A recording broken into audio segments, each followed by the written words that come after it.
valued being authentic then, I value it now. Courage and generosity. I think that they're what defines a person more than what they believe. Trust your inner voice and trust your instincts and the questions you're asking. We're told a lot, don't lean on your own understanding, trust the Lord in everything and he'll make your path straight. Lean on your own understanding. You understand a lot more than you think. It's a good and freeing place you're going into, even if it's scary. Welcome to Voices of Deconversion. In each episode, an atheist or agnostic shares their story of deconversion from Christianity. Our stories remind us we're in it together. They encourage us as we discover who we are and help us to embrace who we become. Now here's Steve with today's guest.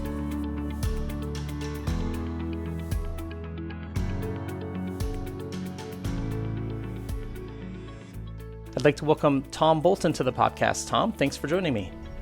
Thanks for having me, Steve. Yeah, of course.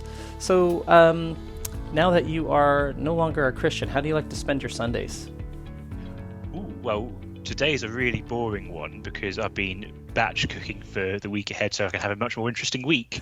But in general, there'll be a lot more lying in, a lot more seeing friends, a lot more getting out on hikes. It's definitely a much more flexible time now. Nice. Yeah, and lying in is like sleeping in. Like in the morning, right? Yeah. Exactly that. Cool. No early alarm clock because I used to be in the worship band. Sometimes, for the 9:15 service, they'd be wanting to start practicing at 7:15, and that didn't make Teenage Tom the happiest. Teenage Tom, yeah.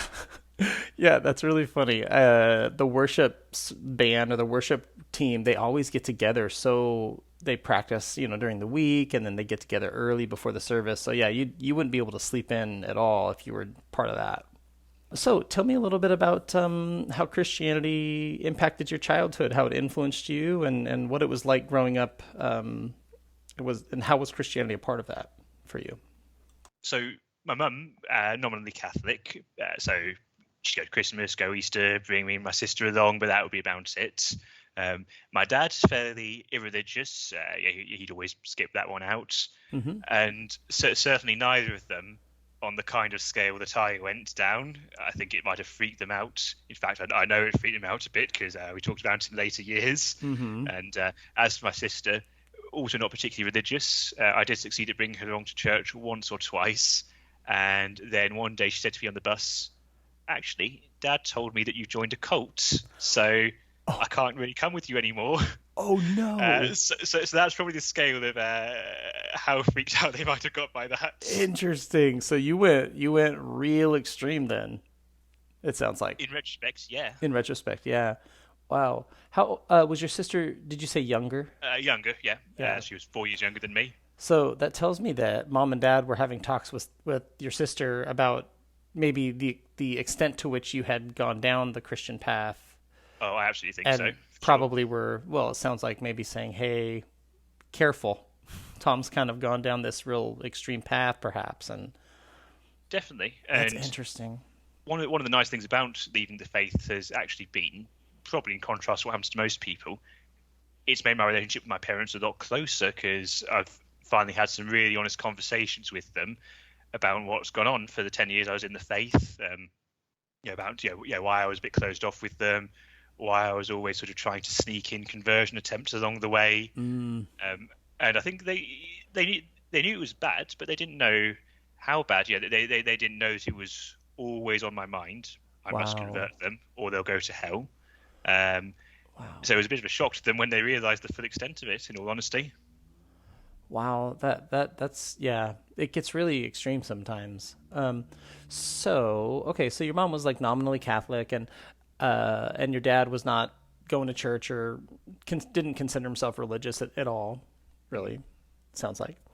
Okay, so you said when you were about 14 you had some friends who were Christian. So how did you meet them, and then what was it about them that kind of was attractive, their faith? What was attractive about their faith to you, and what drew you to that? So I met them through school. They were all classmates and people I really got on with. And what drew me in, in the first instance, well, actually, they took quite a few attempts at converting me that kind of bounced off, just throwing some Bible verses at me, having a bit of a debate with me, that kind of thing. And none of that really went anywhere because I felt quite certain in my mind that there wasn't necessarily any religious truth out there. Mm-hmm. Really, the thing that got me was community. So Mm. one of them invited me along to a youth group. Said, "Hey, after school we've got this great thing that we do. Just hang out, eat some food, talk about the Bible a bit." And I went along out of curiosity, and I actually really liked it. Okay. It was a nice place to just decompress with my friends after school. It was very welcoming, and that's something I think the church gets right quite often. They're very good at making me feel at home there, safe to ask questions there. So Yeah. it was an environment I still stuck around in for about 7 months, and throughout that they were every so often doing events where they'd say, "Have you made a decision for Christ yet? Do you know where you'd go if you perished the thought you died tonight?" And eventually, one of those, I said, "I don't know the answer to that, so I'm going to put my trust in Jesus." Yeah. And so that's kind of how it started. Exactly, sort of a slow build up, followed by you need to make a decision right now, and I'm like, okay, I'll make a decision.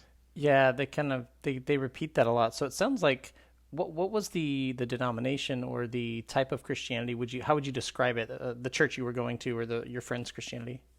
I describe it as evangelical. Being in the UK, you've got to take away a lot of the political baggage. So I know the US evangelical and Republican are wrapped right up together. That's not so much a thing in the UK. The evangelicals are very out there in sharing their faith and in certain views, but they aren't politically wrapped up with any particular party. Interesting. That is really different. It's really hard for me to imagine an evangelical faith without a political bent to it, or political, like, philosophy attached to it, because like you said, it's so a part of, in the US, they're like one and the same. And that's how I grew up too. Republican, evangelical, against, at the time, against, gay marriage and against abortion. And it's like all that gets wrapped together. So are there evangelicals then in the UK that you would describe as maybe they're more liberal in their thinking, but evangelical politically, and then evangelical in their Christianity?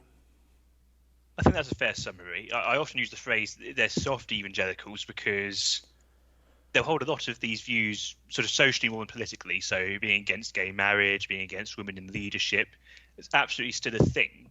But in the US, I get the impression you hear this straight from the front in more sermons than not.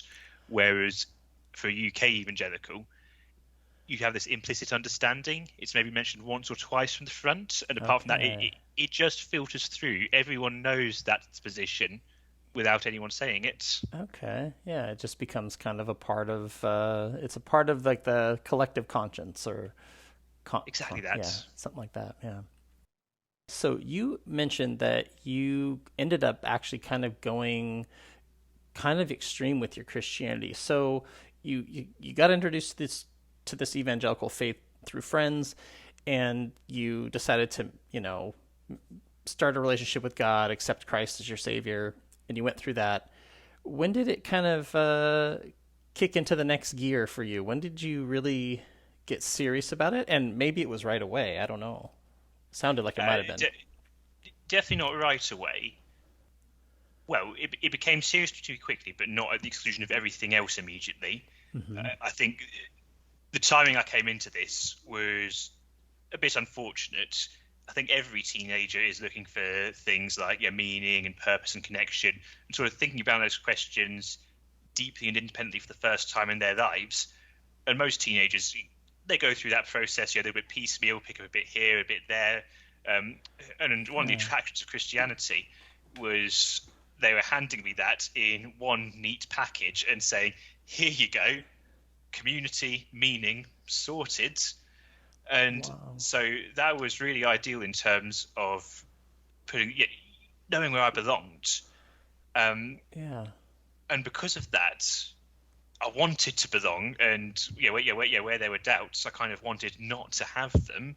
And so it was almost, despite the whole grace message, that Jesus accepts you as you are, I was actually very keen to be good at Christianity and to to lead things if I had the opportunity, to to teach, to speak in public, and be right. That was a crucial thing for me. I enjoy being right about things and knowing the correct answer to tell other people.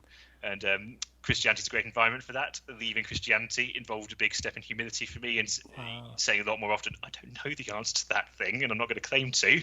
Okay, I was going to ask you about that. I know that is maybe we'll get back to your story, kind of where we're at here, but jumping way ahead. So I used to have that feeling too about just knowing what's right, knowing what's correct, and then when you deconvert, everything kind of gets thrown out the window or thrown up in the air, I guess, and you're not sure where everything's going to land. And so for you, how did that affect you once you did deconvert? You mentioned it a little bit, that like how important is it for you now to feel like you know something with certainty? Not important. Yeah. I am hugely better at saying the words I don't know. Yeah. Although to be fair, we're going to get really out of order here. But that's okay. One place I learned to say those words quite early was once the church gave me some youth to look after. So by the time I was 21 or so, I was being told, right, here's some 16-year-olds, go and teach the faith to them. And that was probably one of the earliest triggers for my deconstruction, because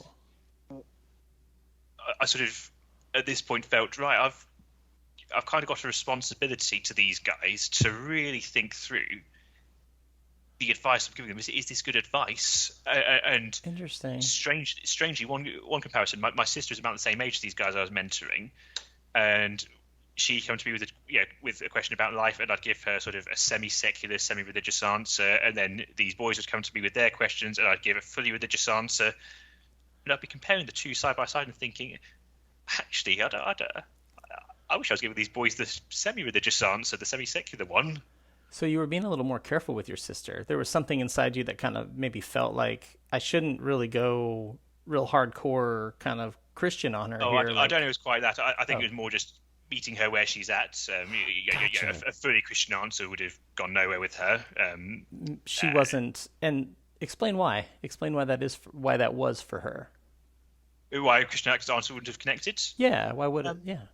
Because it wasn't her worldview. I think everyone comes to questions with sort of their framework, their worldview, their set of shared assumptions. If you don't speak to someone using their set of assumptions, you're not really having a conversation. You're just saying one thing and they're saying something back, and no communication's happened. Yeah. She was religious like you? Not at all. No. So she wasn't religious at all. No, I brought her along once or twice to church. And that's when the parents were like, hey. Exactly. Maybe don't go down that path. Exactly. Interesting. I mean, she came along with me maybe 6 months. Okay. And that was far enough for her to put together the same dots that I put together quite early on, which was the idea that our parents, probably in the evangelical worldview, would have been sent to hell by Jesus rather than to heaven. Yeah. And that was one of the earliest really heavy things I realized about the faith. So you got these two things, and at the one time I'm really high on this belonging and the meaning and all that, but at the same time I put together quite early, shite, my parents are going to hell unless something changes their direction. Wow.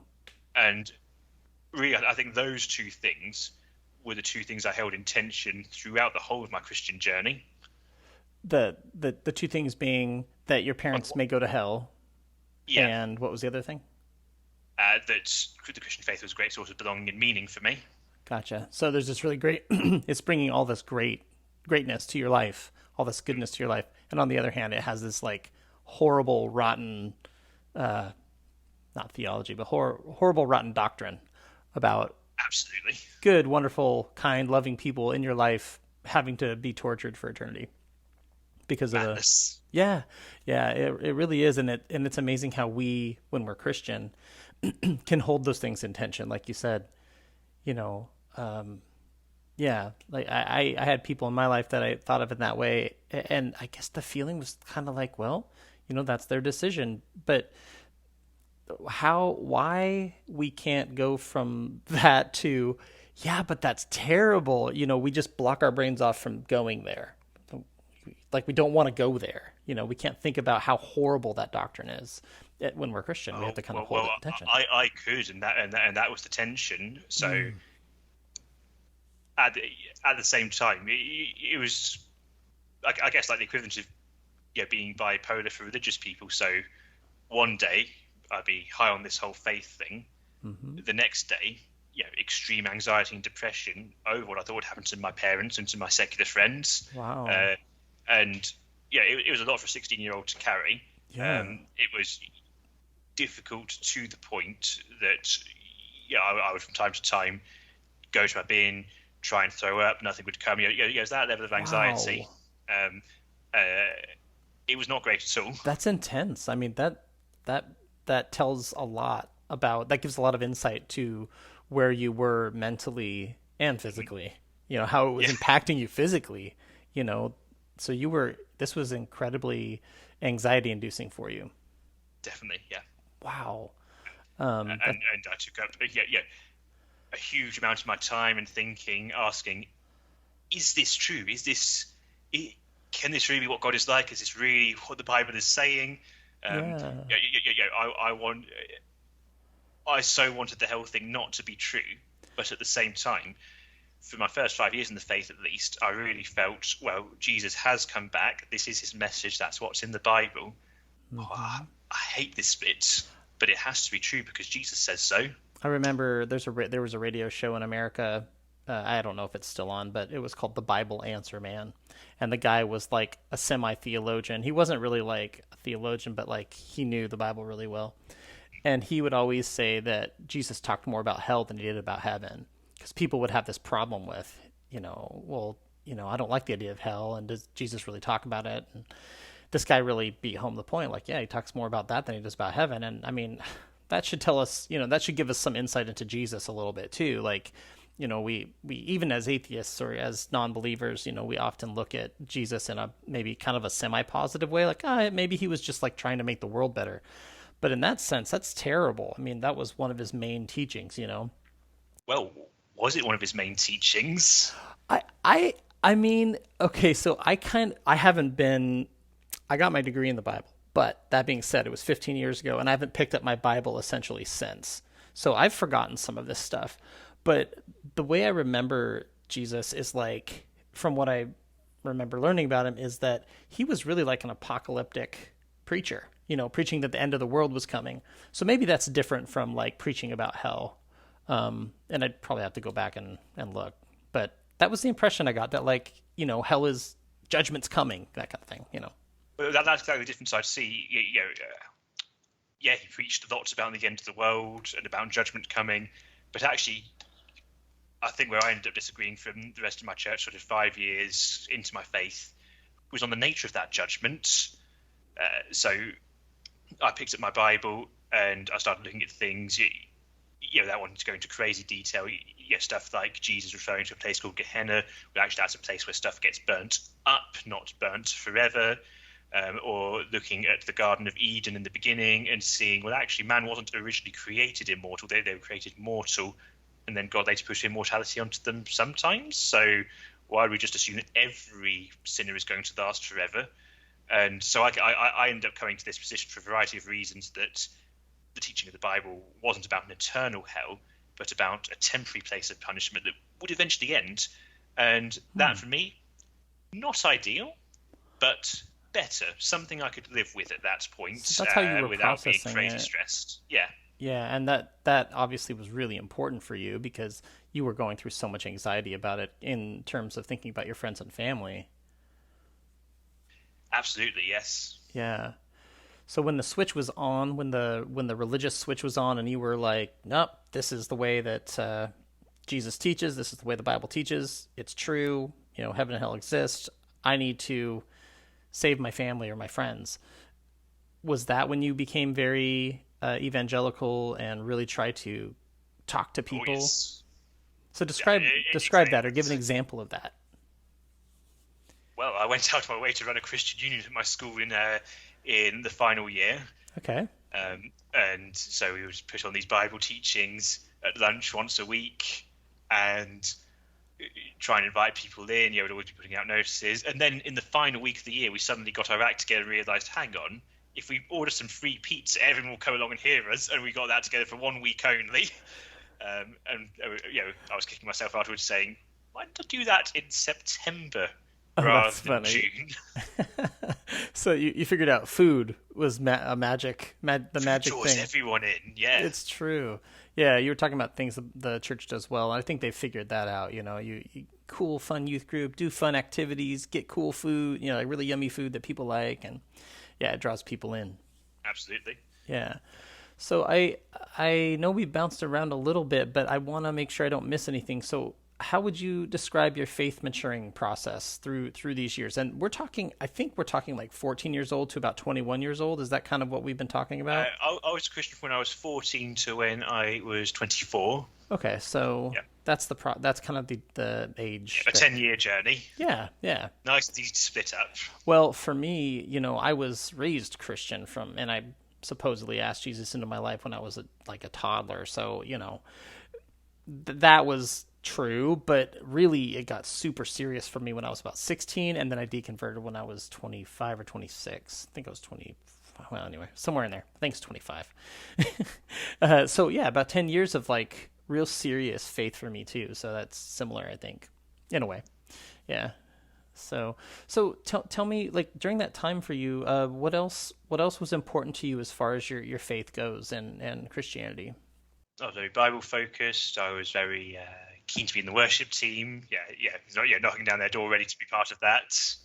And did you play an instrument or sing or both? I played bass initially, and then one day I was joking with someone in the church about how I was in the school choir, but that's 50 people I can easily hide there. Yeah, I wouldn't want to sing in a band of 4. And she's like, "You're singing on Sunday." And I laughed. I'm like, yeah, okay, we're both clear this is a joke. Yeah. But it was not a joke. And I turned up on Sunday, and there was a microphone waiting there for me, and I was like, oh no. Oh no. So you did it. So how did you do it? Or how did you feel like you did when you sang? I feel like I did fine. And I carried on for years afterwards. And music is, actually a joy that I'm really glad I developed in church and took away. Because that's another thing that church does well. Just by getting to play with so many different musicians, different styles, you really learn to up your game quite quickly. And also just the speed you've got to learn the songs at. You rock up at 7:15, 2 hours before the service, and they say, right, it's these 6 songs for the service. You're playing them in 2 hours, come what may. So there's nothing like that. The prospect of an imminent public performance to really focus your mind onto learning these songs well and quickly. Okay. Now, in the UK, I think of churches as being very old and ancient and like having like a kind of a, like a rustic look to them. But do evangelical churches meet in buildings like that, or like out here, people meet in old grocery stores? I mean, it's crazy. Like like a grocery store moves out and then a church rents it. It becomes a church building. So there's all sorts of that kind of thing going on here. Vacant buildings being filled up by evangelical churches. Like, what's it like there? So we've got a bit of both, the old building and the grocery store type. Mine was definitely further down the grocery store end of things. And in terms of music, a straight up rock set. You got your guitar, your keys, your bass, your drums. Yeah.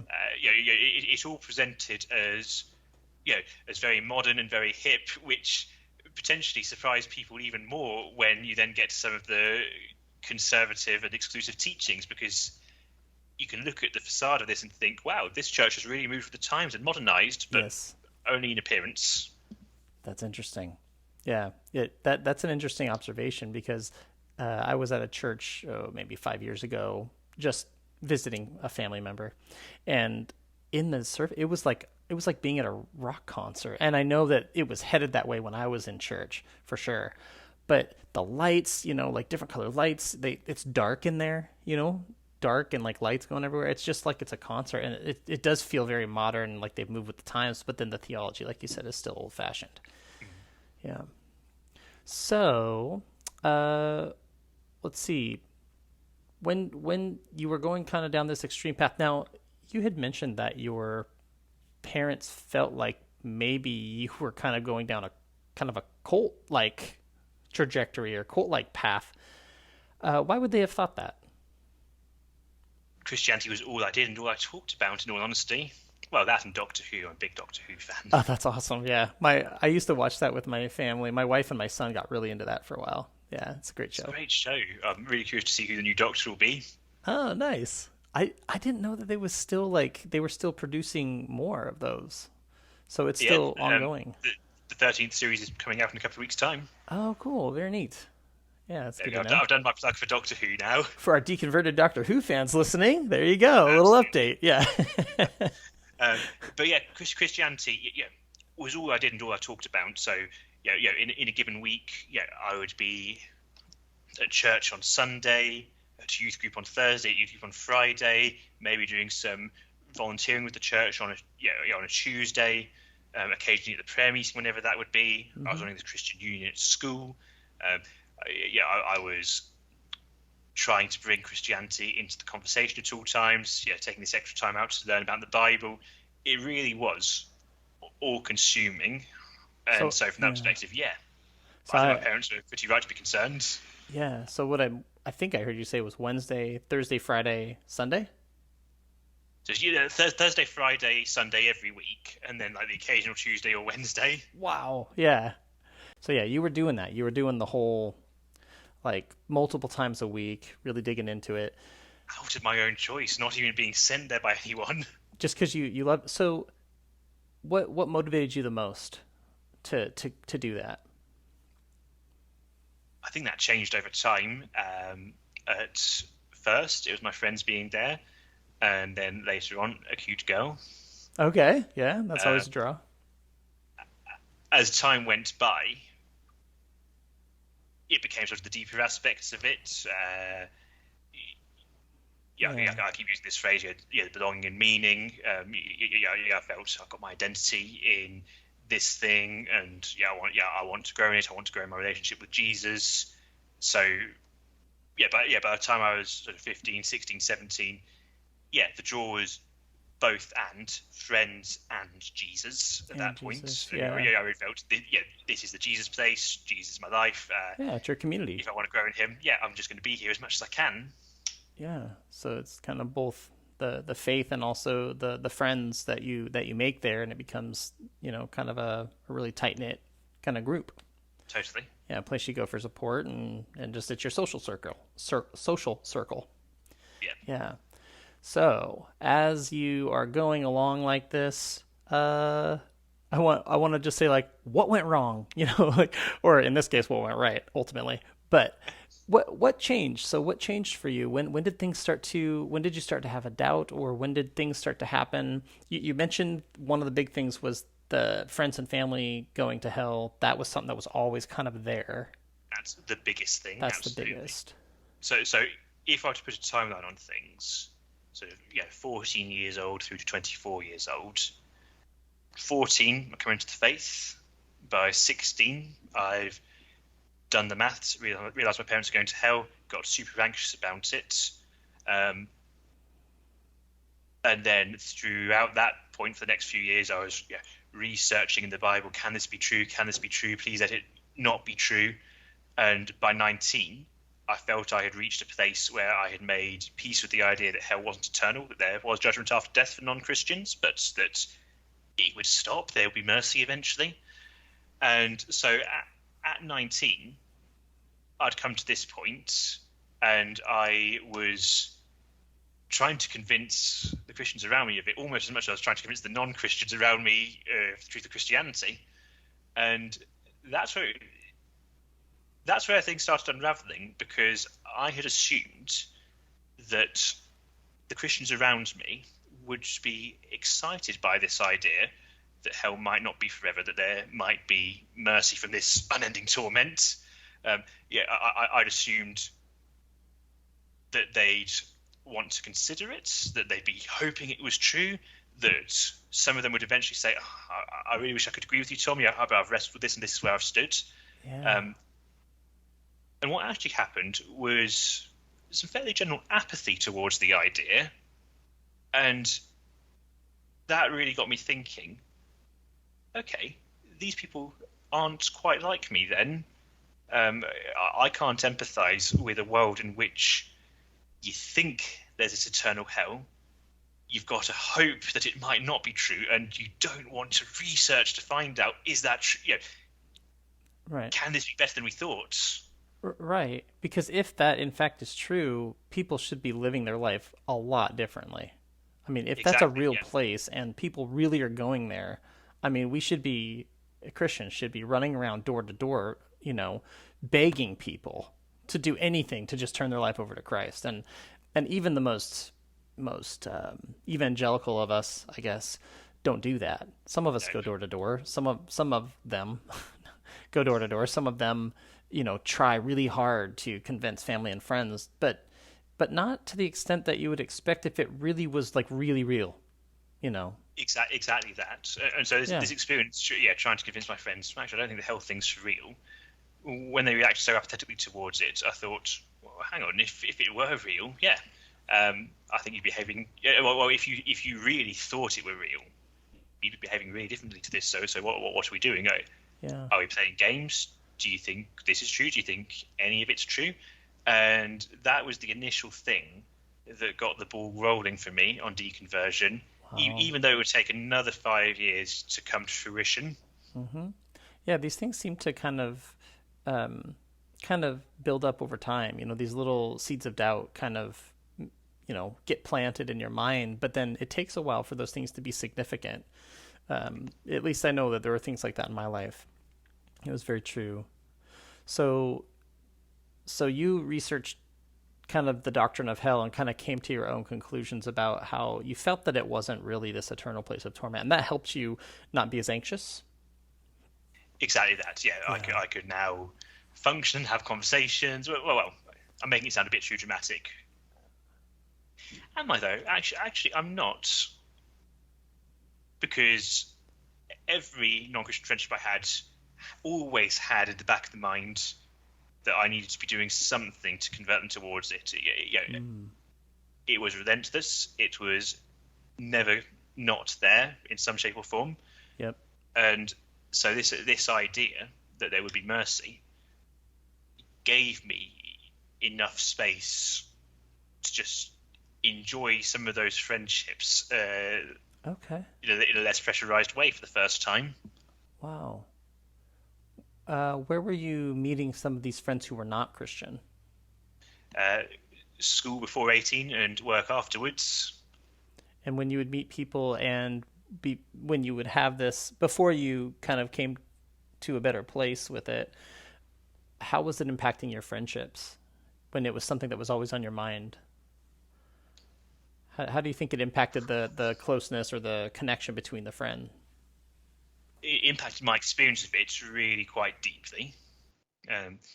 Actually, speaking with friends since I deconverted, they often say to me, "Oh, we didn't realise you were trying to convert us all the time," which shows what a crap evangelist I was, I guess.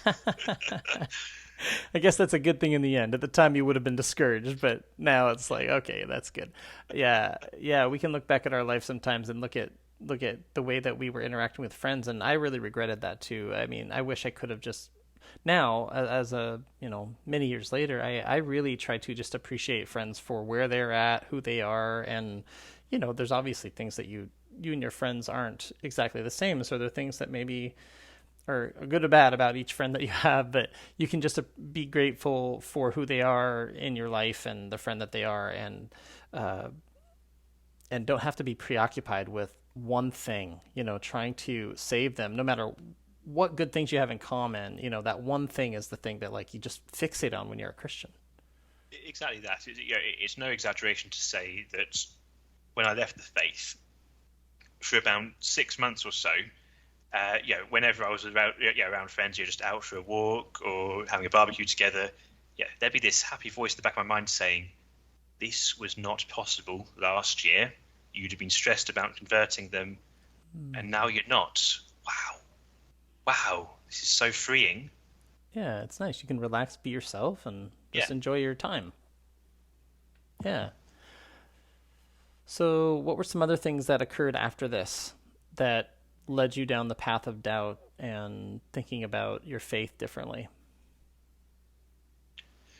So I think a lot of it was a continuation from the hell question. Mm-hmm. Beginning to research around, well, if we're wrong, well, if there's different interpretations of the Bible on this, what else can we interpret differently? Because up until that point, I'd understood, I guess, the fairly simplistic idea of church history, that there's basically one correct Christianity and a lot of others who got it wrong, but it's all right because our denomination got it basically right. And there was space for debate within that. I didn't think we had literally 100% of things right, but I did think, we've got probably a good 98% right, and there'll be a few things we're wrong on, but we're broadly in the right ballpark. Yeah. And rethinking the hell doctrine was the gateway for me to understand that there were lots of different interpretations of the Bible. That in fact there were lots of different understandings of what the Bible was. It wasn't necessarily this one inerrant book. Actually, it's got different authors who probably understood God really differently. It's not necessarily claiming to tell absolute truth. Certainly, the original authors had no idea they were writing the scriptures. That would one day be the cohesive Bible. Right. And so, by the time I was 23, the idea that there was this one truth was really beginning to sort of fall apart. And at that point, you then start asking a lot of other questions. Is there a correct answer on being a Christian, being gay, which was an important thing for some of my friends, and therefore important to me. Mm-hmm. Female elders was another question. My church was one that doesn't allow women to be in eldership, and there was a time I thought, okay, that's a secondary issue. I'm not. Well, in fact, actually going further back, there was a time when I thought, I am in favour of not having female elders because it's what the Bible says, Right. and that's the end of the inquiry into it.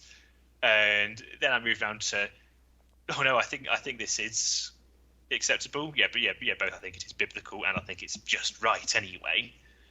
And then I went from thinking, well, actually, that's a secondary issue that we shouldn't divide over to. No, what are you talking about? Women should be equal. I am not going to be able to look my female friends in the eye and say, yes, I support them and I'm a member of this organization that says you could not be a leader in this if you wanted to. Yeah, it seems really messed up. I believe really messed up stuff because the Bible said, and just didn't really give much thought to empathy in those years when I was younger. And I think if we did, then we started to think in those terms of, well, how would that make that person feel, I often say that there's a tragedy in Christianity. So it's a faith in a community that grows some really incredible love, and it really does. Love for each other, love for the homeless, love for your neighbor and for your enemy. It grows this most beautiful love, and then immediately strangles it in fear and rules. It's this beautiful thing that never gets to fulfill its potential because it gets dragged straight back down under its own weight. Wow, that's a pretty good, and I like that kind of that picture. It's like it is this thing that starts off really beautifully, or could be a beautiful thing, but then there's just something inside of it that's inherently toxic, that's inherently deadly, or it's just something terrible about it that's just intrinsic in Christianity. Yeah, it's fundamentally flawed. Yes. Yeah, that's really interesting. So, was there a point when you realized, I don't think I can call myself a Christian anymore? Did that happen over time, or was there a moment when you kind of realized this? So by the time that came round, it was pandemic time, and so I was not seeing much of anyone else from church, except over Zoom. And I think that gave me a bit of space and freedom at that point. In fact, actually, we should probably backtrack a bit, just because. So before the pandemic, so this is recent. This is really recent for you. This happened. I deconverted during this pandemic. Yes. So, wow, that's crazy. That's amazing. Very fresh. Crazy, amazing. Both, Yeah. Both. Yeah. But so I describe myself as having had 2 deconversions. So I deconverted once from evangelical Christianity into progressive Christianity.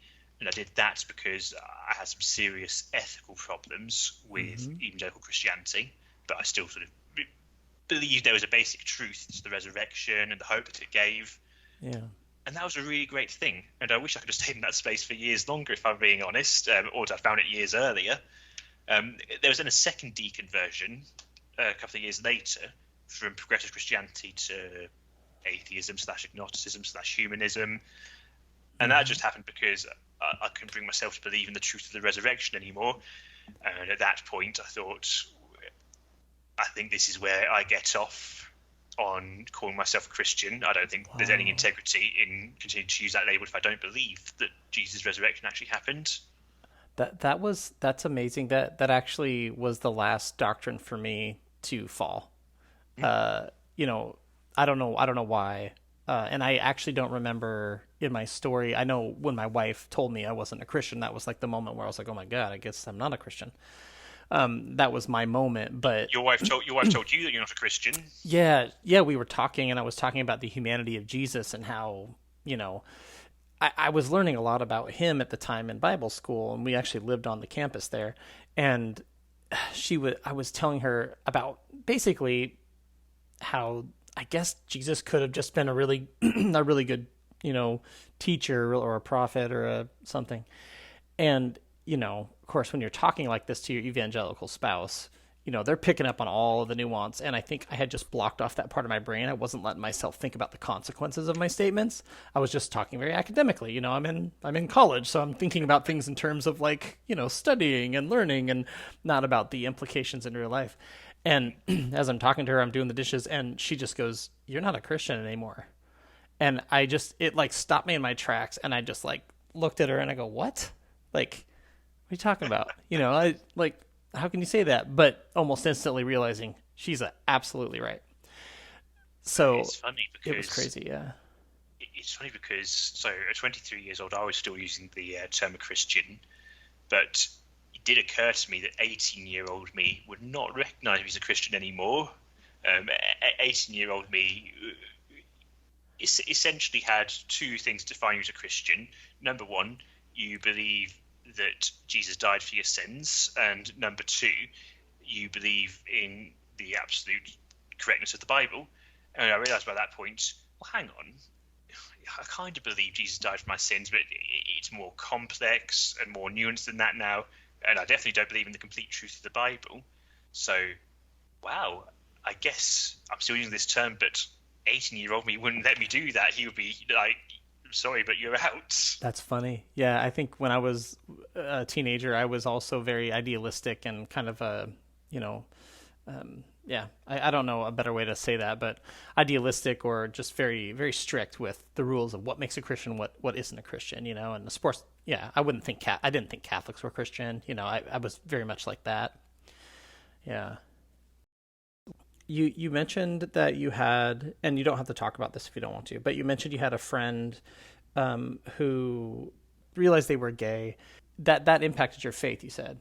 So yeah, this guy wasn't actually just a friend. He was also in my youth group. So he was 16, I was 21. I was responsible for sort of teaching him the Christian faith and mentoring him as he grew up in it.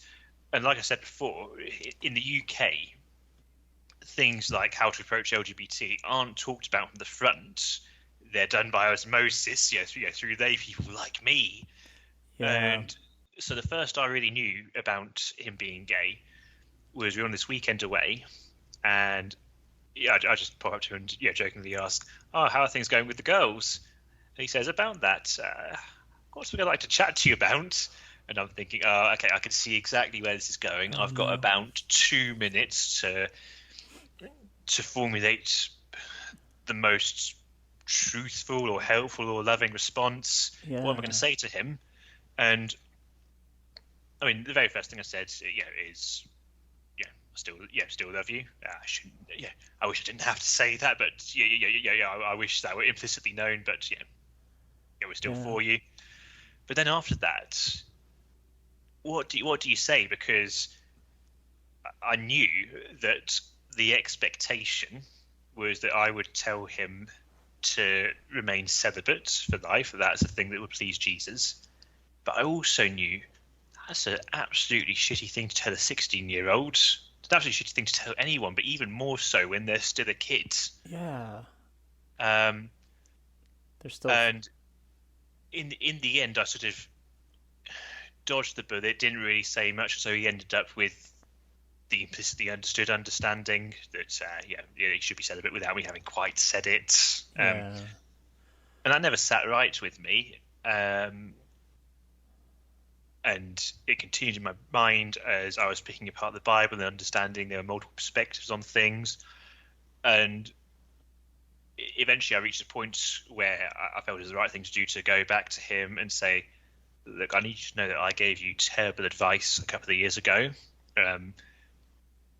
And I can see you're not happy with the celibacy for life thing. And I really think that you should look for a way of being a Christian that will allow you to embrace your sexuality.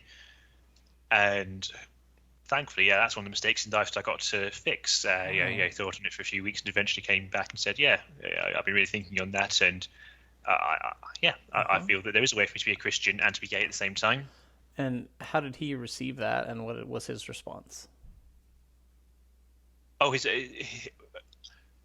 on the day it was dead silence. I was like, oh my gosh, I've opened up a can of worms. Oh no. But fast forward 6 weeks, and he said, actually, I've been thinking on this, and it makes sense, and it feels quite freeing. He said that. So So he was processing it as well. He was. It's obviously a huge part of his life, so he was probably always processing this kind of thing if he was a Christian. And so anyway, that made him feel better, and that's really great. I mean, there are a lot of stories that I hear, and mine included, where you would tell something, to maybe in a group setting about how homosexuality was wrong, and very few times do we get a chance to go back and say, you know what, I was wrong here, and I'm sorry. And you need to be the best version of yourself, and I support you wherever you're at. Whatever you want to do with your life. However you want to be in the world. That's cool that you were able to do that. I'm definitely happy to have been able to go back and fix that mistake, Yeah, that's great. So, okay, so once you realize that you're no longer a Christian, did you immediately feel like, okay, I'm kind of agnostic, humanist, atheist, or were you just like, I'm just not a Christian, I don't know what I believe? It's a bit of a drawn-out process, actually. So it took me probably 6 months to properly deconvert. I remember just walking down a street, out on a walk in June of last year, and saying to myself, okay, I'm still a Christian, but for the first time in the world, for the first time ever, I'm going to admit to myself that it wouldn't be the end of the world if I weren't one day. I'm a Christian, but I'm saying now for the first time, it's not a lifelong commitment anymore. I can leave if I want to. And about 6 months later, I reached the point where I said, I think it's time for me to leave. And that would have been December 2020-ish. Exactly, Winter 2020, something like that. Yeah. Wow. And I reached that point for two reasons. One of them was I'd been doing my reading about the historical evidence of the resurrection, and I eventually got to a point of saying it's not necessarily not true, but I don't think there's enough evidence for me to decide either way, and I'm not going to build the rest of my life on something that the evidence is just a bit inconclusive for. Interesting. I was going to ask you, what was it? Because that was a process. That was a big part of my hanging on to Christianity, was that the resurrection from the dead, and The how that resurrection kind of proves. is central, isn't it? Yeah. Lots of people do continue in the faith without belief in the resurrection, but that was just never a viable path to me, because without the resurrection of Jesus, you don't have him being the Son of God and his words carrying weight. You don't have the hope of new life for yourself, right? Or the transformation of the world, in the second heaven and earth and whatever. So yeah, for me, without that resurrection, Christianity still has a lot to offer, but it's got nothing that I'd want to put centrally in my life at that point. Yeah. It kind of takes away kind of, Jesus is kind of this example of like how we will be resurrected. And so if he's not Exactly resurrected, that. then we don't, it almost takes eternity away, it kind of makes it look like, And you don't need to ask me to say that. You can, the Apostle Paul says that himself in First Corinthians. There's no resurrection, are absolute fools, or words to that effect. Yeah, exactly. An interesting note about that in my experience, I actually was living on campus and I was going to school. It was my senior year, and I went to one of my professors and was talking to him. Somehow, I was not telling people where I was at, but I was telling him that one of the things, and it was really the only thing at that time, that was keeping me hanging on to Christianity, or was, I would have said, one of the fundamental parts of my faith that helps me, believe, is that is the resurrection and the proof for the resurrection. And I was talking to him about it, and he basically, and I actually suspect he might have not been a Christian, this professor at a Christian school, because he said something to the effect of, well, there are miracle stories in every religion. And he mentioned that in Islam, they have, miracle stories and things like that. And so he was basically putting the resurrection on par with like every other religious miracle story that you've ever heard. And, this is a Christian college. Of course, it was a liberal Christian college, progressive. So they were very politically liberal, but also like very liberal with the Bible and stuff. And I just remember being kind of shocked that he was willing to say that. But then it also kind of was like, I just needed a little nudge to be done with the resurrection. Because I think I was kind of where you were, like, sure, anything's possible, right? It's highly unlikely that someone died and then lived again. That really doesn't happen ever, So I just needed someone else to be like, yeah, it's not that exceptional, Steve. And then I think that's what I needed, to just kind of be like, yeah, I guess I'm letting go of it. I don't need that doctrine. And it's interesting you say that, because a little nudge was all I needed in the end. So I'd been sitting there with that question of research for months, and slowly realizing that I'm not going to land on a conclusion one way or the other on this. And the thing that gave me the eventual nudge was that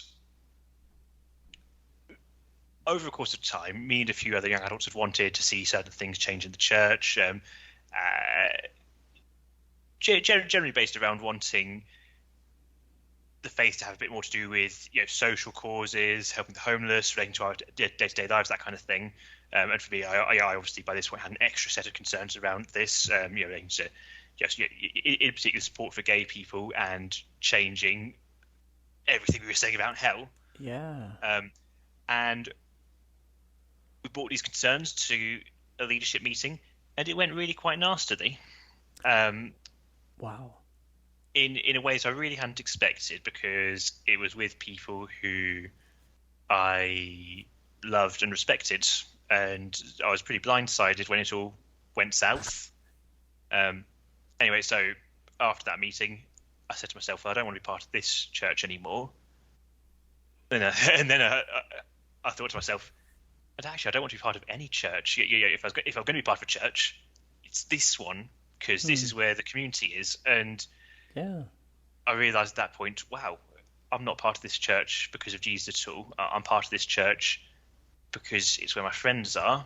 Yeah. And I think that there's never going to be a better getting off point than this. That's a really great way to put it. You put roots down there, and you had really, connected and become part of that community, and it was your life. And so you're not gonna, you're not going to go just start over somewhere else, because this is where you were connected. So if you're not going to be there, then you were okay just not going to church at all. Exactly that. And sort of the story at that point, it's almost a bit of a Jesus sandwich. Where at 14 years old, there's the bread of, I just want a bit of community and to be connected there. And then there was a big chunk in the middle where I was a big fan of Jesus. And then by 24, we're back at the bread again of, no, I just want a community. Yeah. And do you know Bart Campo, though? Yeah. He, when he talks about his experience of Christianity, says, the attraction for me, it was never the supernatural stuff. I wanted the community, I wanted the meaning, I wanted this great place where we're all on a mission to do good and include people.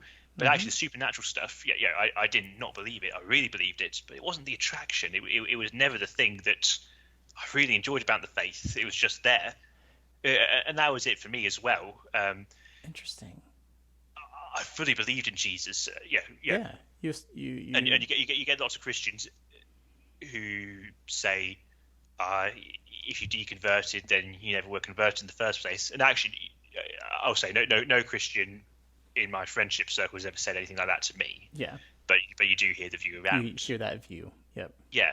And I'm kind of mixed feelings about that view, because on the one hand, man, I believed. I prayed. I studied my Bible. I repented of sin. I sought that intimacy with Jesus. I tried to bring my friends to him. I was fully there as a believer. But on the other hand, I don't think I wasn't there for Jesus or for the supernatural aspect. Mm-hmm. It kind of just came with the stuff that I really was after. What I'm realizing is that Christians become Christian for 100 different reasons. Mm-hmm. And people deconvert for 100 different reasons. For you and Bart Campolo, the community was what you were there for. If you have 300 people in your congregation, you have 300 different versions of Christianity. Everybody's an individual. And so, if you basically ascribe to kind of Christianity in general, whatever your beliefs are, like if you called yourself a Christian, you were a Christian. No, it's very true, because whilst you assume there is the one truth, when you're a Christian, there is something to be correct about. There's an actual God that you're right or wrong about, and you might be wrong, but at least it could be one way or the other. Yeah. Once you stop believing in a God, actually, it's just different ideas. Who's going to adjudicate between them? You realize the world is just nuance.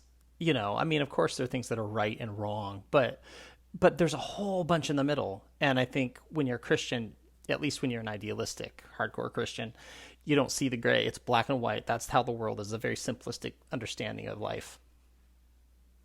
What I found quite interesting is the elders at my church. Again, I don't know how things work in the USA, but what we have is one pastor and a board of elders who guide and sort of give input to him. Yep, that's similar here in our evangelical churches. Yep.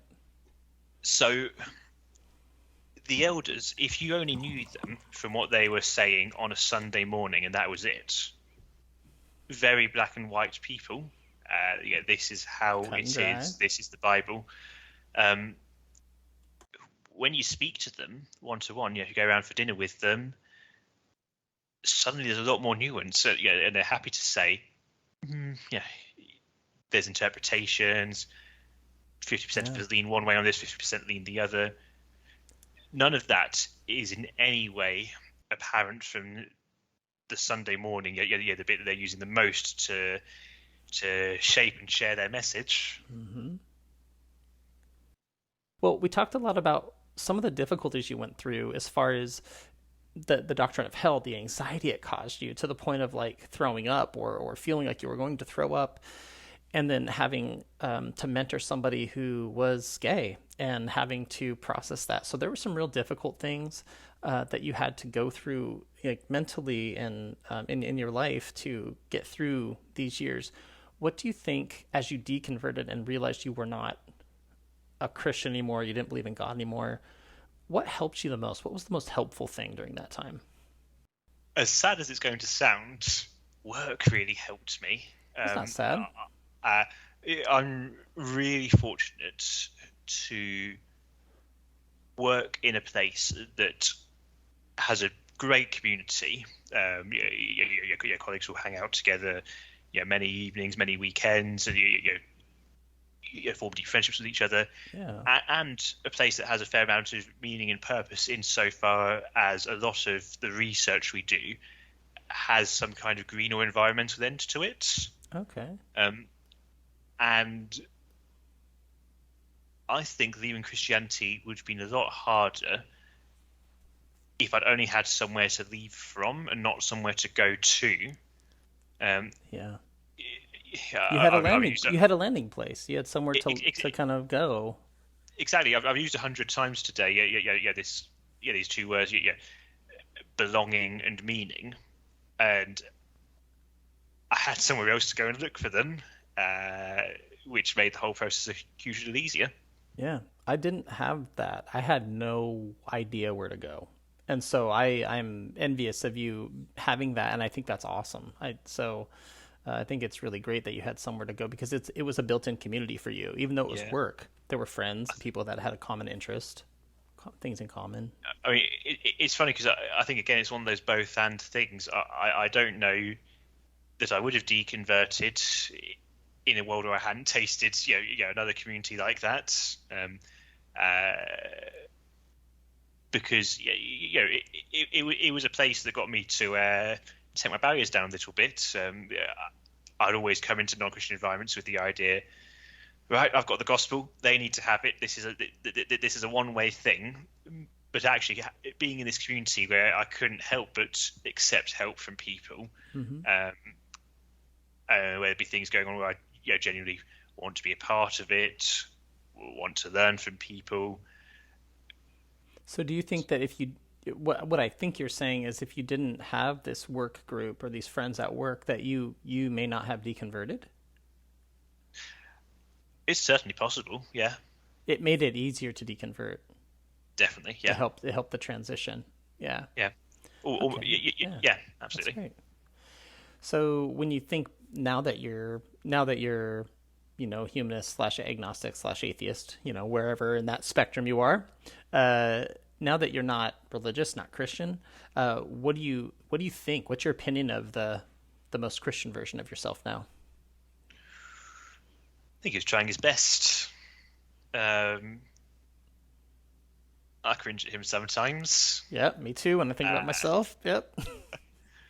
At the same time, I can see in him at pretty much all points, the wrestling, the trying to do the right thing, the questioning of stuff.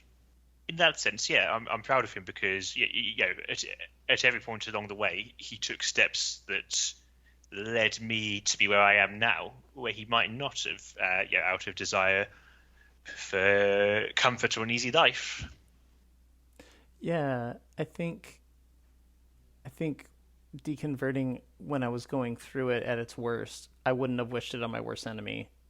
But now I'm so thankful for it.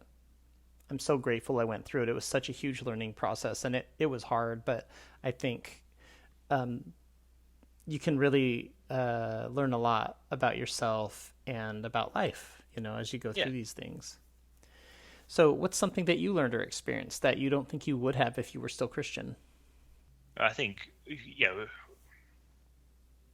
broadly speaking, there's just been a lot of much more relaxed experiences of life. Going to parties and holidays, helping with charities that wouldn't have happened in this form, because I'd have spent all my time on there converting people. Yeah. So I actually think what you're saying is really important. And I know we've touched on it a lot, but just the ability to be around human beings and friends and strangers, and not feel this compulsion to try to save them, but just to interact with them like a normal human would. Yeah. And it sounds funny to people who are probably never religious if they're listening to this, but it's such a strong draw or drive for a Christian, an evangelical particularly. You're always thinking about eternity. You're always thinking about having to save people. So to just rip that away and just engage with people on a really basic human level in a normal fashion is a big deal to just do that simple thing. It's one of the reasons I've been so keen to sort of connect with like deconstruction communities, because people who haven't grown up in it don't understand it, and people who have grown up in it and are still in it don't understand why it's wrong. Yeah. And so there's this very small subset of people who have grown up in it but left it. Yep. Who who get the craziness of it all. Right. And get how you could be so brainwashed by it at times. And be so hardcore about it. The things I look back on and think, wow, I believe that. Wow, I said that and tried to convince other people of it. It's like, wow. Hearing God's voice is another crazy one to look back at. Because again, I was praying to hear His voice, and sometimes I was thinking genuinely like, oh right, He's told me to go and say this thing, or and let's be real, there was never any certainty about it. It was always a bit of guesswork, but just the idea of no, you didn't hear God's voice. No, you just overthought it, mate. Yeah, exactly. Despite the pride, what younger me worked through, I also don't relate to him. It's funny because whilst I was a Christian, I used to think to myself, well, I've changed a lot, but actually there's this continuity of thought at all times where I'm like, I get what I was going at there, and that continuity of thought is gone. I don't think it's an exaggeration to say that my personality and interests entirely changed and rewrote over the course of about 6 months as I deconverted. Wow. And the guy before, I remember being him, but I just don't understand him anymore. It almost feels like a different life, like a different lifetime. It's really quite difficult to get back into his head and remember things. Even for a podcast like this, I'm like, yep. What was it? I don't know if I'm actually representing that told me that well. It's hard to do that. Yeah, it can be hard to do that.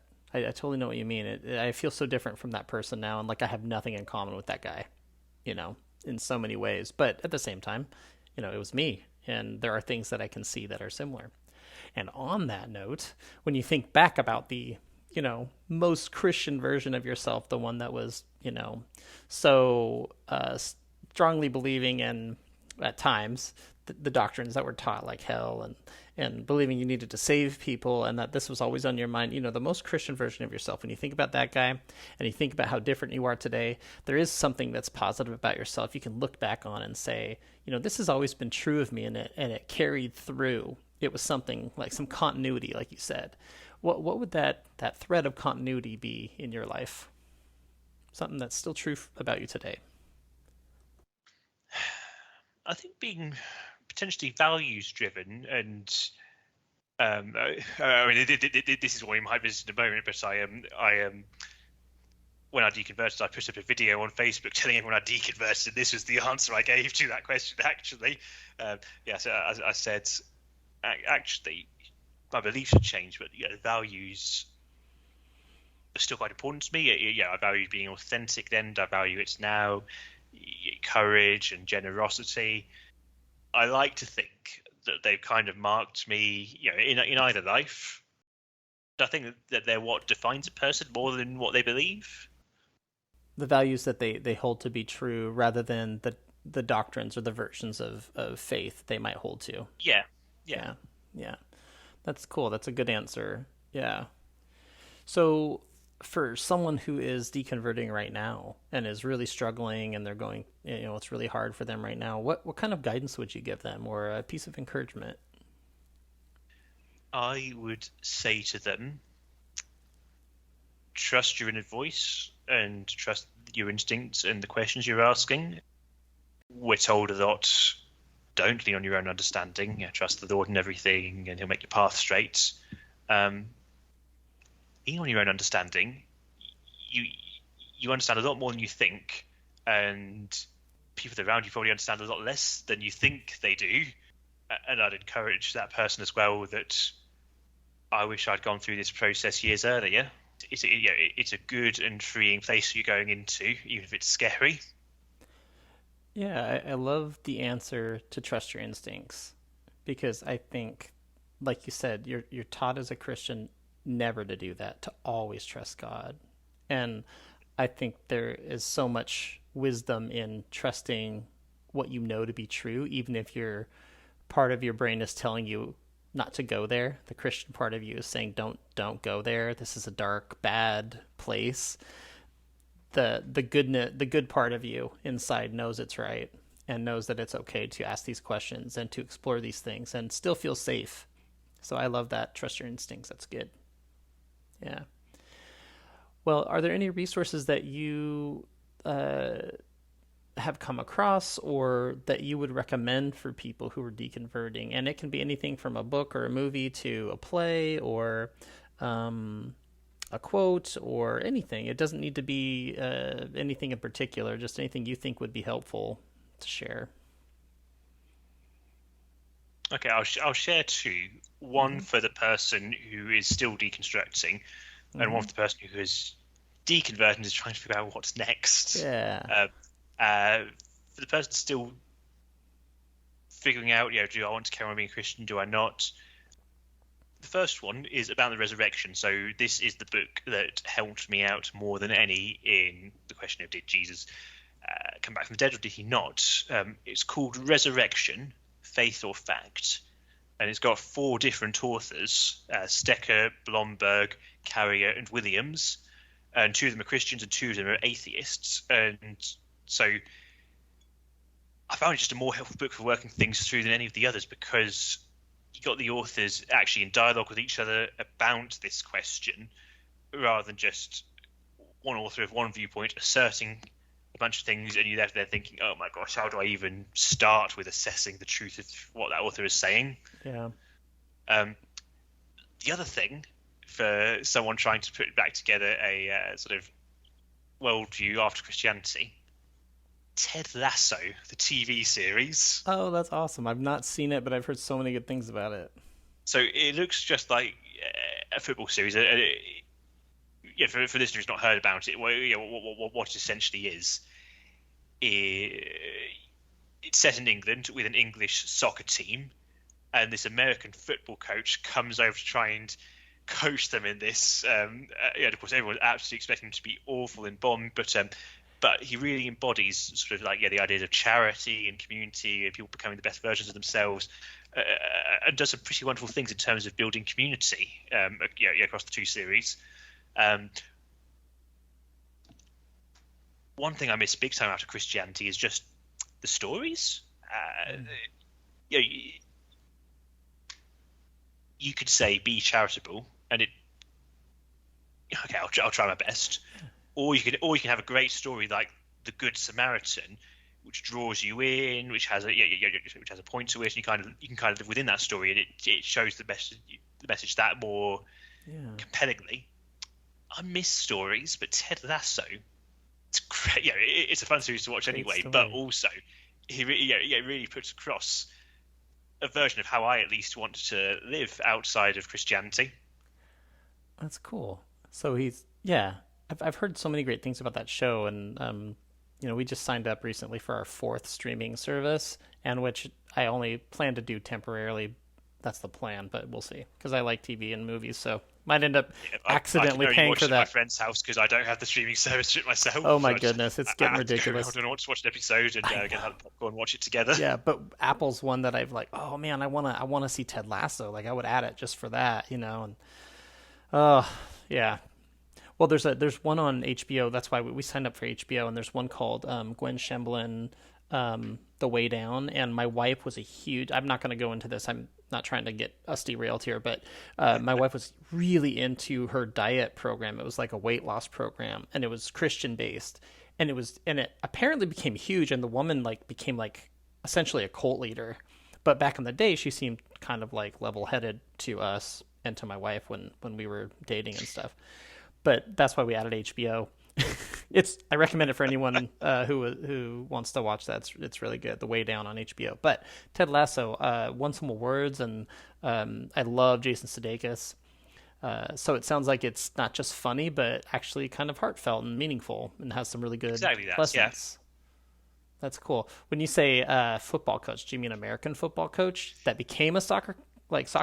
Exactly. Yeah. Oh, so he's not the- like soccer to soccer. He's like American football he's to exactly, football. and he knows nothing about it when he turns up. Which is That's a big awesome. part of the drive of the comedy in the first series. That just everyone expects him to be an utter disaster, and to be fair, he is an utter disaster for quite a while.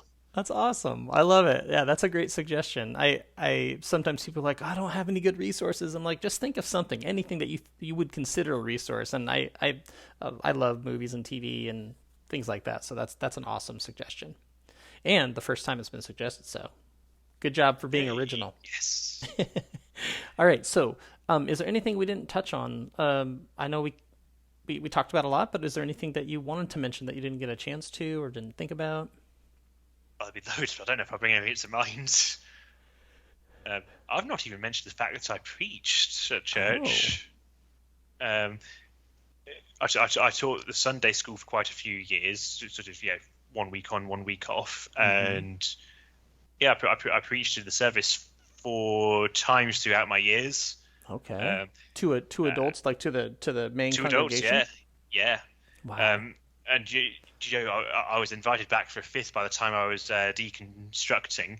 It was just unfortunate timing that I was away every time I was invited. And that's a weird thing to think on. What would I have said in that circumstance? Wow.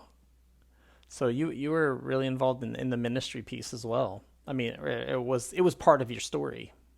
I think it's probably not an exaggeration to say that I was on the track to be an elder in sort of 20 years down the line. Yeah.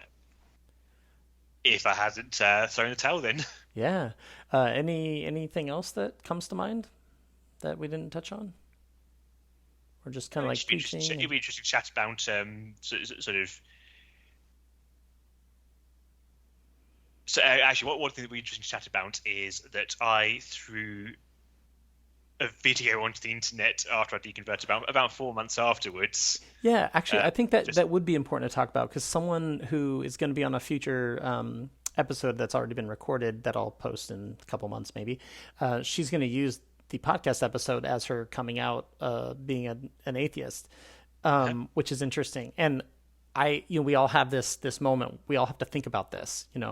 How do I tell family? How do I tell friends? So tell me what went into your thinking process. So, I think first of all, there was a particular order I wanted people to know in, and that order started with my family and my former youth, because I was pretty aware that the 5 lads that I mentored were a bit of a shock to them that I've spent 3 years saying, follow Jesus, and I was saying, yeah, follow Jesus is overrated. Yeah. And then after that, really sort of shocking. close friends. And by the time I got to putting something out a bit more publicly, there were a few things going on in my thinking. So there were Christians in my world who were finding out from other Christians, and I was kind of like, well, I'd rather they find out from me. But we're in a pandemic, so I can't go around and tell them each individually. So the internet's the best way to do this right now. And the other thing was, I really just wanted to sort of decouple my brand from the Jesus brand. Most of the non-Christians I knew that I was, pretty out there in terms of that stuff. Knew there was a fair chance I might attempt to convert them if we ever went for a pint. And I kind of just wanted to just get it all done at once. Rip the Band-Aid off in one Exactly. go. I didn't want to go on about it forever and ever, but I did figure that after 10 years of being quite vocal about this, I should say something publicly to the effect of, and now I'm not. Yeah. And I certainly understand because I did for many, many years not say anything to almost anyone about it. I kept it a secret, and that was really hard. And for some of us, we have to do that entirely. We can't let anyone know. For others, we can tell a few close friends or family. And then for some of us, we're fortunate enough to be able to be in a place in our lives where we can do things like this, post a podcast episode or a video of ourselves saying, hey, this is where I'm at now. And for those of us who can do that, it's awesome. And if you are in a place that you can do that, do it, because the people who can't do it want to. And they also need need that for support. Like they need to hear other people like you and me talking about what we went through. So, it helps them process that and helps them get through difficult times. They might still be working at a church or working for a Christian organization, and they can't say anything, but these things are really great. So it's neat that you did that. I think that's really cool. It's definitely a really fortunate position to be able to put a video out like that, because there are lots of people who it wouldn't be appropriate because of people in their lives. But I guess the other priority for me with it was to try and put across. I wanted to put across some challenges around how the church does things and what they teach, but I also wanted to put across the idea I just wanted to stay connected with everyone from my time in church. And so to that effect, I invited pretty much the whole of my hometown to a pint with me by the end of the video. Oh, that's cool. Because I was saying, if we went to church together, let's get a pint. We also have the same values.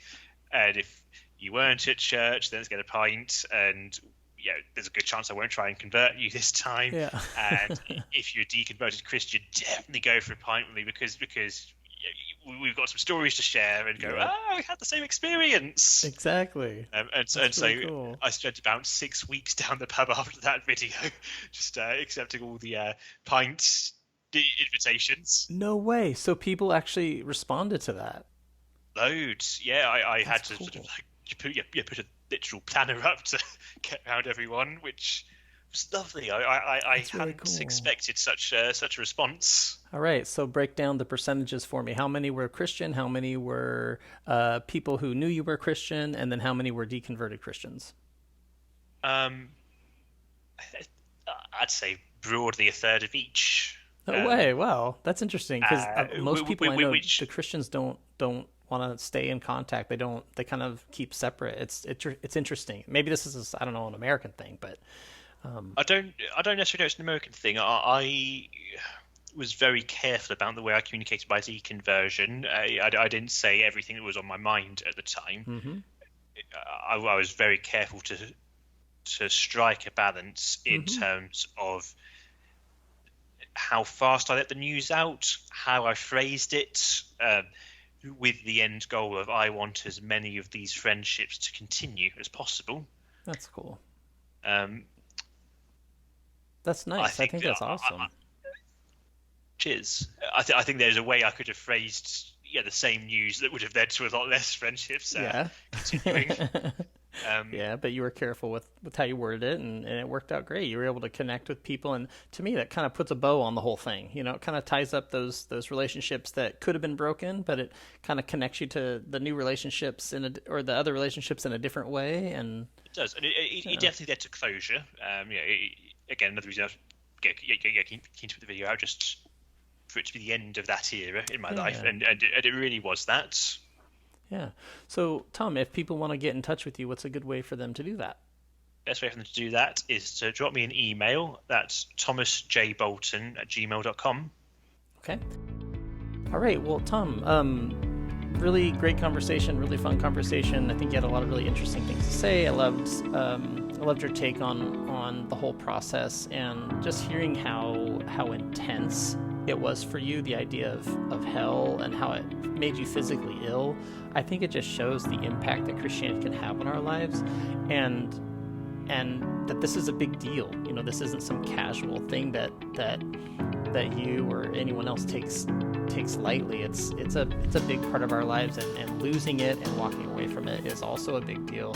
And it's really wonderful to hear how it ended, and to hear the stories of like going out, for a pint with people and being able to kind of get some closure. I think that's really great. So thank you for sharing your story, and it will definitely help a lot of people. Thanks for having me. Really appreciate it. Thanks for listening to Voices of Deconversion. Join us next time by following or subscribing on Apple Podcasts, Spotify, or anywhere you listen to podcasts.